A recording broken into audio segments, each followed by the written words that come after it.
Le plan des dragons célestes, des chevaliers divins, l'escargophone, là, j'appelle tout le monde, je fais bon, moi je suis le Saint-Sommer, je suis un chevalier divin, on vient kidnapper vos gosses parce qu'on veut que vous les géants soyez nos esclaves de combat pour la guerre à venir. Alors autant le plan, bon je vois le délire, vas-y on a kidnappé 10 enfants, donc faites ce que vous dites, sinon on les bute un par un, c'est un plan quand même un peu à double tranchant. Il est en train de parler du plan, moi c'est ce que je disais dès que Shamrock Figarland avait évoqué ce plan, et moi-même je disais que le plan de Shamrock est pas... Et le mec il a pas... C'est pas un plan... En fait si vous voulez, c'est pas un plan que je trouve génial. C'est pas un plan que je trouve extraordinaire. Maintenant, le fait est que il n'y a pas d'incompatibilité vis-à-vis de... comment dirais-je, vis-à-vis du jeu, vis-à-vis du divertissement autour du jeu. Hein, non pas que je trouve ça très divertissant de voir des enfants faire des flammes. Au niveau de l'efficacité, je trouve ça plutôt intéressant. Donc plan plus ou moins merdique, si je puis dire, mais jeu plutôt divertissant. Dans ce contexte-là, évidemment. C'est-à-dire que, en fait, avant ça, il y avait quand même un infime espoir pour le gouvernement mondial et les dragons célestes que les géants soient neutres dans cette histoire, sachant que Elbaf, si j'ai bien compris, encore une fois, je suis... T'as réact la vidéo des niveaux Yonko de Warat? Ouais, ce sera en rediff bientôt. Je suis pas un expert One Piece, j'essaye de m'y mettre, mais moi je suis encore avant l'ellipse. Les géants étaient déjà en dehors du gouvernement mondial. Donc ils ne subissaient pas, a priori d'aucune façon, l'emprise des dragons célestes et du gouvernement mondial. Donc il y avait une chance quand même que dans tout le fatras qui va arriver, Elbaf soit plus ou moins neutre. Le fait que là, tu leur mets le couteau sous la gorge en mode battez-vous pour vous, sinon on bute vos gosses, y a quand même une grosse chance. C'est ça, c'est exactement ce que je disais dès que Shamrock a parlé de son plan. Que le mec dise allez vous faire foutre. C'est ça. C'est même pas une grosse chance, c'est une énorme chance en fait. C'est un peuple aussi fier, aussi millénaire, aussi lié à... Bon. Et donc, qu'ils deviennent des ennemis de facto. Donc je trouve ça bizarre. Sauf, c'est vraiment... Le peuple, c'est vraiment...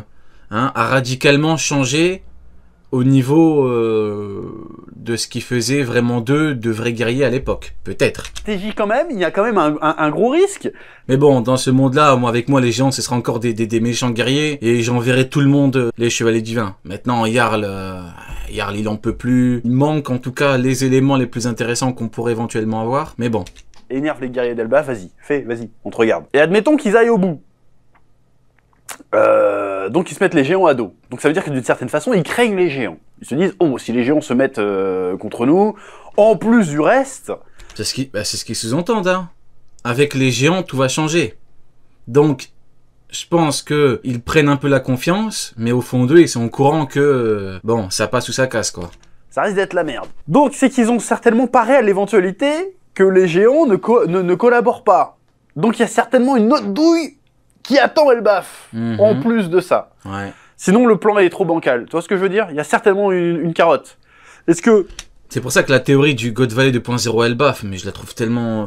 C'est tellement pas possible, quoi. Il veut... Bah d'ailleurs, je pense que là, Gunko a éclaté la théorie. Enfin, c'est définitif, hein. Elle a dit, avec eux, tout va changer. Donc tu passes pas d'avec eux, tout va changer. Ah, en fait, finalement... Bon, ils refusent, donc on va faire un God Valley. Bah, on va faire un God Valley dans un pays aussi grand, avec des géants qui peuvent éclater vos petits potes à tout moment, quoi. Pardon. Est-ce qu'ils vont nous sortir un coup d'Uranus ou je sais pas quoi, là, le truc qui avait détruit l'île où se planquait...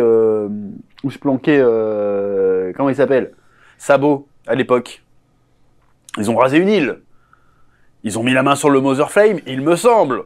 Et il me semble qu'ils peuvent, à la limite, réactiver l'arme, je sais pas quoi. On avait eu la... À l'époque de Egghead, j'ai dit pour moi la plus grande utilisateur classe, c'est de se barrer de Egghead. Hein. La plus grande utilisateur classe, c'est de se barrer de Egghead. Tu leur laisses tout ce qu'il y a là-bas, la technologie, toutes ces conneries. Alors que le coup d'Akidoro de Joy Boy a dégagé chez eux les doyens. Saturne, il était essoufflé, on dirait qu'il venait de faire un marathon. Bon, il était foutu le Saturne. Kizaru était foutu, il restait pas grand monde. Ah bon, il restait personne en fait. Même Emmet, tu laisses là-bas, bon. Je me souviens plus, c'était il y a longtemps. C'était une arme antique qui avait détruit l'île, là. Et qui avait fait monter le niveau de la mer. Est-ce qu'ils préparent pas un truc comme ça aussi? Parce qu'en fait, dans une négociation, si tu veux, tu balances l'ultimatum, c'est que derrière, t'as quelque chose. Voilà. Et comme Shanks à Marineford. Voilà, ultimatum. Il a quoi derrière? Et bah sa puissance. Donc soit vous arrêtez, soit on va, restons polis, il n'est que 22h, il est même pas encore 22h, on va tous vous éclater. Ça marche pas. Sinon, ce qu'ils font est contre-productif, si tu veux. C'est Donc, ça. normalement, c'est gradué. D'abord, c'est bon, vous faites ça, sinon on fait ça. Ah, vous faites. Après, ils sont tellement nonchalants, les chevaliers divins. T'as l'impression, ils sont là, ils balancent leur petit jeu et puis ils en ont rien à foutre en fait. Pas quand même. Bon, bah, on va faire ça du coup. Et là, du coup, tu renais. Je sens que c'est un passe-droit. aussi, tu vois. Là, s'il y a rien au-dessus, c'est très très bizarre comme move. Pas mal, utilisateur, pas mal. Donc, je pense qu'ils ont prévu encore un autre truc. En admettant que les géants se soulèvent et n'acceptent pas de se soumettre, il y a forcément une autre punition derrière. Parce que si les gars veulent pas être avec eux, il faut pas qu'ils soient dans l'autre camp. Et la seule manière qu'ils ne soient pas dans l'autre camp, bah, c'est de les éliminer. Le problème, c'est pas avec 3 chevaliers divins que tu vas éliminer l'intégralité des géants. Ils sont balèzes, mais faut pas déconner. Donc ils ont certainement prévu une note douillet-douillesque, je viens d'inventer cette expression, derrière. Peut-être même le délire qui détruit des îles. Pourquoi pas? Bon, là, par contre, l'eau va monter de fou, parce que là, on dit que c'est une île, mais c'est un continent, le bordel. Hein. Pour que ça soit une île à l'échelle des géants, c'est que c'est un gros morceau de terre, quand même. Voilà. Donc comment ils vont s'en tirer là-dessus, je suis curieux de voir ça. Parce que les gens vont pas se soumettre, c'est sûr. Je vois pas pourquoi ils iront se soumettre. Surtout que c'est assez paradoxal. Il fait genre, le gars, le Sommers fait... D'ailleurs, vous allez me cramer votre école, parce que vous êtes des guerriers, vous n'avez pas besoin d'apprendre à lire. Hein, voilà. Et vous allez me cramer les bibliothèques, parce que de toute façon, il y a que des vieilles merdes dedans. Sommers, il est incroyable. Vous allez redevenir des guerriers. Brûlez tout et venez vous battre. Formidable. Bien. Mein Général Saint-Sommer, c'est compliqué. En fait, les chevaliers divins, c'est tellement des goats. Les 4. Vous vous rendez compte, les 4 goats. J'allais dire, c'est la révélation, mais non. Après, à côté, t'as qui? T'as Bellingham. Après, t'as qui? T'as le jumeau. C'est terrible, c'est terrible. Violon, s'il vous plaît. Mais par contre, vous allez nous obéir. Bah, si c'est des guerriers bien... Quand tu compares avec l'autre V-Ward et l'autre qui s'est ruiné au casino, là, qu'on a retrouvé bourré, c'est chaud, hein, quand même, hein, si on essaie de comparer. Les gosses, ils en ont rien à foutre, ils vont dire, bah, c'est pas grave, on en fera d'autres gosses, hein. Donc, faut comprendre le move. Bref. Après, il peut pas trop se mettre à la place des géants, parce que voilà, comme il a pas d'empathie, vu que c'est un dragon céleste, il les considère même pas comme des êtres humains valables. Bah, après, c'est des géants, pas des êtres humains, mais bref. T'as compris ce que je veux dire. Il peut pas comprendre. Donc, je trouve ça bizarre de... C'est marrant qu'ils aient tout de suite été dans la menace et qu'ils aient pas essayé de les soudoyer d'une manière ou d'une autre. Ça aurait peut-être été plus subtil. C'est parce que ça marche pas, ils le savent. Ils savent que les géants, c'est pas des mecs avec qui... Il y a aucun monde, de mon point de vue, hein. Il y a vraiment aucun monde où tu leur dis, où la finalité pour eux c'est de baisser leur slip, et donc ils baissent leur slip. Il y a aucun monde, pour moi c'est pas envisageable en fait. Parce que direct dans la menace, c'est bizarre. Donc c'est pour ça que je pense que il les menace, mais ils ont un moyen de se débarrasser d'eux, sinon ça n'a aucun sens. Autre point intéressant, bon, ils ont kidnappé que 10 gosses finalement. Bon, est-ce que c'était des gens qui étaient... des gosses qui ont été spécifiquement visés? Ça on sait pas trop en fait. C'est assez flou. Bon, on sait que le fils de Gaban... Si ça a été visé délibérément, ben, ils se sont foutus dans une mer de noir avec le ratiboiseur. Il est là parce qu'il essaie de les arrêter. Ils ont dit, ah bah t'es un gosse, on va te prendre aussi. Mais les autres, on sait pas s'ils ont été visés spécifiquement. Sûrement que oui. Si Rayleigh apparaît pour aider, Oda casse Internet. Oh. Rayleigh sur Elbaf. Non, on n'a pas besoin de lui. Non, doucement, doucement. Doucement. Tu me dis, il y a tous les chevaliers qui viennent. Allez, là on peut parler. Mais en l'état actuel des choses, avec tout le respect que j'ai pour Bellingham, bon. D'ailleurs, il y a une dedans qui a des cornes et qui dit, vous au moins vous avez des parents. Est-ce qu'on n'est pas sur un foreshadowing? Est-ce que ça se trouve c'est la gamine de Loki ou un truc comme ça? On sait pas, tu vois. C'est bizarre c'est bizarre qu'il y ait l'emphase sur cette gamine-là. Elle a pas un design de perso secondaire, tu vois ce que je veux dire? De perso tertiaire, de figurante. Je me dis, ouais, c'est bizarre qu'ils mettent l'emphase sur cette gamine-là qui dit, bah au moins vous avez des parents. Il y a un côté, Loki est parti chercher du lait à un moment donné. Mais à part ça, bref. Autre chose intéressante, c'est que les chevaliers divins qui sont sur l'île ont l'air de craindre Luffy. Ah. Alors qu'on aurait tendance à penser que, bon allez, là, c'est plus, là, on est plus sur des mecs de la marine, là, on est chevaliers divins, on est sur le truc au-dessus. Et les mecs, à chaque fois qu'ils parlent de Luffy, font voir, hey, j'ai pas envie de me mettre un empereur à dos, donc mec-toi le cul, s'il te plaît, viens, les tue pas, Gunko, tue. C'est parce que les gens ont oublié qui étaient les empereurs. En fait, c'est ça le problème. C'est qu'à force de raconter des conneries comme dans la marine, il y a 8 Yonko, comme lui est plus fort qu'un Yonko, comme lui il peut faire ce qu'il veut un Yonko, bah forcément, t'en viens à oublier l'essence même du truc. Qui sont les Yonko? Il y a que 4 mecs qui dirigent, 4 patrons, 4 mecs que t'as pas envie d'emmerder, c'est les Yonko. C'est ça la base. Et bon, après t'as peut-être aussi le truc avec Baggy, vu que Baggy c'est une foutue fraude et que c'est même pas le bon terme, c'est un clown. Donc, vu que c'est une blague, bah forcément, peut-être. Mais pour moi, c'est pas ça. Pour moi, c'est surtout le côté... Quand tu prends un Ramaki, tu sais foutu V-Word, policier municipal, tu dis lui, il donne le combat de sa vie à Kaido, bah t'en oublies en fait. T'en oublies qui sont les vrais patrons. Soul King. Parce que sinon, on va se prendre un empereur sur le cul, qu'est-ce qui se passe? Tu sais, ça me rappelle Kaido, avec le Gorosei, ils ont dit quoi En fait, le Gorosei, ils ont mis sur une balance, énervé Kaido, l'éveil du guerrier légendaire qui les rend fous, Nika. Et ils ont pesé. Dans un monde normal, nous, si tu demandes à n'importe qui, tu dis bah non, il faut, quitte à ce que Kaido soit enragé, bah non, eux, ils ont quand même pesé le pour et le contre. Pourtant, c'est des gens informés. C'est des gens qui connaissent des secrets que nous, on connaît pas encore. Mais pourtant, ils ont pesé. Parce que c'est Kaido. Pourquoi ils ont peur de Luffy? Alors oui, il y a le côté, oui, c'est Nika, Joy Boy, tout ce que tu veux, mais il y a autre chose. Il y a certainement autre chose. Peut-être parce que c'est un empereur, donc peut-être, alors c'est ce qui se dit, peut-être que Haki des Rois, on l'avait vu avec le nœud de Joy Boy, ça avait désinvoqué les mecs. Si ça se trouve, le Luffy va s'énerver, va faire un coup de Haki des Rois, il va les niquer. C'est peut-être leur point faible, leur kryptonite. C'est certainement ça. C'est les théories qui courent, hein, parce que je regarde ça de... Après, si vraiment c'est le Haki des Rois, du coup, Jinbei réfléchit pour rien, ce con. Si vraiment c'est le Haki des Rois, Jinbei, réfléchit bénévolement, entre guillemets, enfin, je sais pas. Mais là, Jinbei réfléchit pour rien, quoi. Loin. ça peut-être... Bon, vous me direz, ce serait pas la première fois, hein, c'est pas le pingouin qui glisse le plus loin, sur la banquise, mais bon. Du sens. Mais en tout cas, c'est assez stylé de voir les mecs qui sont là, ils pètent tout le monde, ils sont là, par contre, on va pas énerver Luffy, on va se barrer vite fait, là, hein. Ouais, on va, non, leur fait pas mal, sinon on va avoir Luffy sur le dos. Voilà. Donc ça veut dire qu'ils sont en train de mouiller les couches, ça veut dire qu'ils sont en train de flipper de Luffy. Bah, il réfléchit pas forcément pour lui-même, mais tais-toi, le vrai Lennox, je suis en train de lui chier dessus. Je suis en train de lui chier dessus, pourquoi t'essaies de le défendre? Pas maintenant. Il y a des moments pour le défendre, il y a des moments pour lui chier dessus. En l'occurrence, là, il faut lui chier dessus. Donc soit tu dis, Pimbe, c'est une merde, soit tu te tais. Et je crois que c'est l'une des rares fois où ils l'ont formulé, ça. J'ai pas envie de me... Voilà, tu fais comme Jiggle. Est-ce qu'au moins, il sait réfléchir? On en pas sur la gueule. Pourtant, t'as l'impression qu'on... Voilà, tu fais comme Asei. Gamberge, Jinbei, tu vas réussir à trouver quoi. Non, je rigole, là. Commencez pas à lancer une session 20 sur Jinbei non plus. On est au-dessus encore de la marine, tu vois. On a l'impression qu'on est au dernier niveau. Les mecs font c'est chaud. Merci KLN Khan, merci mon frérot. Mais même c'est bizarre parce qu'ils ont pas confiance. J'espère que ça se passe pour le mieux dans ta vie. Bah merci beaucoup mon frérot. Bah pareillement, j'espère que tout va bien dans ta vie. Je te souhaite également une longue et heureuse vie. Ils emmerdent les potes. Comme je l'ai souhaité, attendez, je reprends mon carnet, il s'appelle Vincent Chansard. Voilà, comme à ce monsieur. Luffy va pas dire, ah vas-y, c'est pas mes histoires. Ils vont forcément se mettre un empereur à dos en fait. C'est ça que je comprends pas. La logique. Bon, on voit la Gunko qui est vraiment une fangirl de Brook et qui essaye de le soumettre en mode eh vas-y, deviens mon esclave et fais-moi de la musique jusqu'à la fin de tes jours. Fait ah non, moi je suis fidèle à Luffy. Et fait bah si je te dis que je te tue, bon t'as qu'à me tuer, pas de problème. Voilà, ça c'est un peu... C'est tellement Mugiwara mood ça, c'est tellement Brook. Ouais, c'est tellement Mugiwara. Avec quitte à mourir, tue-moi. Bon, de toute façon, je suis déjà mort, mais je suis déjà mort une fois. Même si je meurs une deuxième fois que c'est définitif, tant pis. Qu'il en soit ainsi. Ainsi soit-il, il lui a dit. Pff, magnifique. Ça, magnifique. Un peu cool. Bon, je m'attendais pas à voir une scène autour de Brook. Bon, je veux dire pourquoi pas, parce qu'en fait, il a été, je trouve, personnellement, des souvenirs que j'en ai, ça fait un moment qu'il y a une espèce d'équipe B, voire C, dans l'équipe. Ouais. L'équipe des effrayés, je dirais. Tantôt effrayés, tantôt Golemon, tantôt les deux, mais bon. Des chapeaux de paille où les personnages ne servent à rien. Donc pourquoi pas? Après tout, hein, j'ai envie de te dire.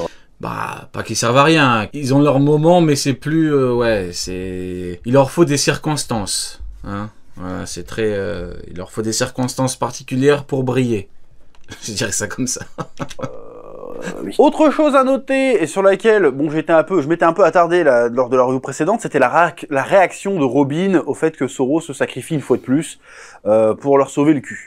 Ça, on en avait parlé. On avait dit que Robin, pour le coup, c'est pas très Mugiwara friendly. Hein. Va falloir bouger ses fesses. Et effectivement, Robin a bougé ses fesses. Enfin, merci Robin. J'avais trouvé la réaction de Robin un petit peu genre, comment ça, tu aurais juste planqué ça sans rien faire? Comment ça, t'as l'air effrayé et tout là? Je dis non, attends Robin, Après, ça va. En vrai, elle avait pas l'air effrayée. C'était surtout... Chopper, de mémoire, il était effrayé ou pas, Chopper? Non, il était pas effrayé. En gros, il était... c'était par rapport à Zoro. Il était dégoûté pour Zoro. Non, en termes de réaction, je trouve ça normal. Après, bon. Ce que je disais, c'est que... Meurt, Pimbe et abuse, Léo. Il y a une bibliothèque à protéger. Il y a Zoro qui se sacrifie. Moi, j'ai une question pour vous. Vous avez le choix. Protéger la bibliothèque ou protéger Zoro? Vous protégez qui? Moi, je vous jure que je protège la bibliothèque. 1000 fois. Genre, Zoro, t'es déjà mort une fois sur Ohara. T'as eu de la chance. Personne te pleura. Il y a Robin qui te pleurera peut-être 5 minutes. Aucun des deux abuse. Ah, le cœur, il est noir. Ah, le cœur, il est noir. Abuse, on se vaut moins les livres. Une fois de plus. Là, tout le monde qui dit la bibliothèque, hein. La bibliothèque. Ok. Attendez, j'ai un autre dilemme un peu plus... La bibliothèque ou Jimbe? Vous sauvez qui? Il ne peut en rester qu'un. La bibliothèque, Pimbe. À vous de choisir. Je choisis la bibliothèque. Tout le monde dit la bibliothèque. Vraiment? Eh ben, alors là, surprenant. Je pensais que rien que le fait de poser la question m'aurait valu dire non, t'abuses, Jimbe. Eh ben, comme quoi? T'es plus une gamine. Là, t'es une femme. Je sais plus combien, elle a 35 piges, un truc comme ça. T'es l'équipage d'un empereur, t'as des pouvoirs de ouf. Tu vas faire quelque chose. Tu vas pas rester planqué comme ça, te planquer comme avec Chopper, c'est pas possible, tu vois. Force est de constater que c'est... J'ai loupé quoi? T'as un ultimatum. Si t'avais le choix entre choisir, entre protéger ou sauver la bibliothèque ou Jimbe. Et tout le monde a dit la bibliothèque. Et je trouve ça formidable. Ça faisait partie du plan d'Oda de nous faire croire que Robin était en train de flipper. En fait, non. C'était partie du plan de Zoro. Genre, vous vous planquez dans les cheveux, vous attendez de guetter une occasion. J'ai fait, ah, d'accord, si c'est expliqué comme... bibliothèque. Comme ça, je comprends. Et là, à la fin du chapitre, là, Robin qui s'énerve. Elle fait genre, ok, c'est bon, maintenant, on a l'occasion. Ah, ils veulent cramer encore la bibliothèque alors qu'il y avait tous les souvenirs d'Ohara dedans. Pas deux fois, vous allez pas me faire le coup deux fois, cette fois-ci, je m'énerve. Donc, oui, là, je suis d'accord. Je dis d'accord, bien joué, Oda, tu m'as eu. Tu m'as fait douter. Ah, petit coquin. Mais encore une fois, on a raison de te faire confiance. Voilà, en plus Gaban qui s'énerve. Attends, vous avez pris mon gamin là? Là, je l'aurais pas tenté. Je l'aurais pas... Personnellement, je l'aurais pas tenté. Il va se passer une dinguerie. On avait déjà vu Riley à l'époque, face à Kizaru et tout là. Il était en détente, le gars, claquette, Enfin, quelqu'un qui le dit. Je réactivais mon truc, mais vous n'avez rien loupé, vous inquiétez pas. Je disais merci, enfin quelqu'un qui le dit, parce que ce que les gens négligent ou font semblant d'eux, c'est dans quelle optique était le mec. Il était là en détente. C'est exactement le bon terme. Totalement, bah c'est à l'opposé de Gaban qui, lui, pour le coup, est en train de bouillonner. Même level, t'essayes de kidnapper son gosse, il va faire une dinguerie. Il va forcément faire une dinguerie. Je veux voir les dingueries qu'il va faire. Et je compte aussi sur Robin pour faire une dinguerie. Là, le Saint-Sommer, faut que tu fasses un 8 avec. Il faut que tu fasses... Je veux voir ça. Ça va être incroyable. Là, je dis oui. Là, je suis excité pour le... Par contre, c'est vraiment dommage qu'il y ait une pause. Hein. Il y a des chapitres où tu te dis, bon, il y a pause, ça va, c'est pas grave. Vous voyez, quand il y a eu la fresque, bon, ça va, c'est pas grave. Quand tu termines, quand tu découvres Shamrock, bon, ça va. C'est pas urgent de voir ce que va faire Shamrock, c'est pas non plus. Mais alors là, Gaban qui court vers les chevaliers, non, là, c'est criminel, je suis désolé. En l'occurrence, c'est pas Oda, c'est une pause de... C'est une pause du Jump. Ouais, y a pas de chapitre, ouais, pause du Jump. C'est leur pause annuelle, là, la Golden Week, là. Non, c'est même pas propre au Jump, en fait, c'est propre au Japon, en fait. Mais c'est dommage. Le prochain chapitre. On verra, c'est pas grave, hein, mais bon. Voilà. Bon, par contre, on n'oublie pas qu'il y a Loki et Luffy dans le coin qui sont en train de devenir BFF, comme on dit. Ouais, Luffy l'a bien forcé. Hein. BFF, hein. Best friends, mais Luffy, il a forcé l'amitié, hein. Là, il est en train de rendre fou Loki, il le force à devenir son pote. Parce que là, le Luffy... On dirait qu'il le veut vraiment dans son équipage. Luffy est un fou furieux. Ça, c'est un problème assez récurrent dans One Piece. Ça pourrait être le sujet Le Jump ou Jinbe, mais arrête. Mon stylo 4 couleurs ou Jinbe, je prends mon stylo 4 couleurs. Donc de quoi tu me parles, Léo? Un peu de sérieux, frérot. Le Jump ou Jinbe, non mais tu te rends compte de ce que c'est le Jump? C'est une institution. Hein, quand même. De pissologie, pourquoi pas. Je trouve que Luffy, il est un peu détaillé. Un paquet de chewing-gum. Jinbe, je prends mon paquet de chewing-gum, frérot. Donc, hein, on va se calmer un petit peu. Chez les événements, quoi. Hein. Les trucs se passent autour de lui, mais pas avec lui. Donc, ce serait peut-être temps qu'il step up, là. Qu'il arrive. Bon, attends, je suis un empereur. Le gouvernement mondial est mon ennemi. Je vais vous enculer. Le Jump ou Garp. Voilà, je veux... Un caillou. Un vulgaire caillou ou Garp, je sauve le caillou. Tu me parles de Garp. Un petit peu de sérieux, s'il te plaît. Un petit peu de sérieux. Voir, Tu sais, quand vous posez des questions, réfléchissez au moins un petit peu avant de les poser, les questions. Enfin, ça n'a aucun sens au bout d'un moment. C'est pas intéressant. Moi, tout à l'heure, pour la bibliothèque, parce que je pensais que, bon, bah, in fine, il s'est avéré que une très large majorité préfère sauver la bibliothèque. Ce qui était plutôt surprenant. Mais là, en l'occurrence... Bon, le côté électron libre, d'accord, mais à un moment donné, tu vas être roi des pirates. Donc ça implique quand même d'être un leader, tu vois ce que je veux dire? Je veux voir ça. Voilà, s'il vous plaît. C'est à peu près tout ce que j'avais à dire sur ce chapitre-là. Bon, bah écoutez, pas mal du tout. J'ai bien aimé. Ça parlait un petit peu des chevaliers divins. Ça parlait il n'a pas parlé de Jinbei par contre, je crois. Ça peut parler de Jinbei, mais bon, plutôt d'accord avec la comparaison vis-à-vis de Garp. Vis-à-vis de Garp, mais non. Vis-à-vis de Rayleigh. Garp actuellement, il est in prison avec Vasco Shot. Avec Rayleigh, reste à voir si on a tous raison en pensant que Gaban sait comment aller à l'encontre de leur régénération. Parce que dans le cas contraire, bah, il va les taper pour rien. Donc, à moins de les rendre fous jusqu'à ce qu'ils se barrent, j'ai pas envie d'avoir un Egghead Beast, quoi, en fait. Egghead, on a déjà eu ça, ils les ont tapés. Il aura fallu le Kudaki des rois de Joy Boy, on n'aura pas la même chose une deuxième fois. Puis là, c'est même pas des mecs... Ah, quoique, si, ils ont été invoqués. Si, on pourrait les dégager. Ouais, on verra bien.